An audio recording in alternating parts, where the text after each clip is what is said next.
What's up for June? Saturn at its best, plus good views of Mars, Jupiter, and Jupiter's moons continue from dusk to dawn. Hello and welcome. I'm Jane Houston Jones at NASA's Jet Propulsion Laboratory in Pasadena, California. You don't have to stay up late to see Jupiter, Mars, and Saturn this month because they're all visible soon after sunset. Jupiter is the brightest of the three, visible in the western sky all evening. The 4 Galilean moons are easily visible in binoculars or telescopes.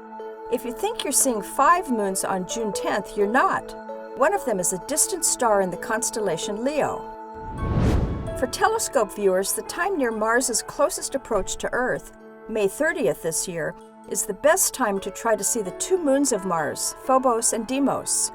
It takes patience, very steady skies, and good charts. I saw both moons in my telescope at Mars opposition in 2003. Mars is still large and bright in early June, but it fades as speedy Earth, in its shorter orbit around the Sun, passes it.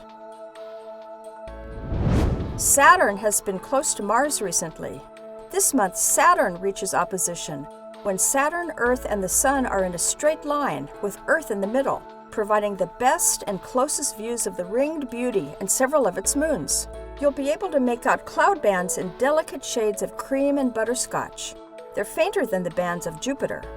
Through a telescope, you'll see Saturn's rings tilted about as wide as they get, 26 degrees. You'll also have a ringside view of the Cassini division, discovered by Giovanni Domenico Cassini, the namesake of NASA's Cassini spacecraft, orbiting Saturn since 2004 and continuing through September 2017. When you look at Saturn through a telescope, you can't help but see several of its 4 brightest moons, and maybe more. If you see just one, that's Titan, 50% larger than our own moon. A telescope can also reveal more moons, like Saturn's 2-colored moon Iapetus. It takes 3 months to orbit Saturn, and it's fairly easy to see. There's a bright comet visible this month, Comet Pan-STARRS. It's best seen from the southern hemisphere, but it's also visible in the U.S., low in the morning sky. Comet Pan-STARRS can be seen through a telescope near the beautiful Helix Nebula on June 4th, but it's visible all month.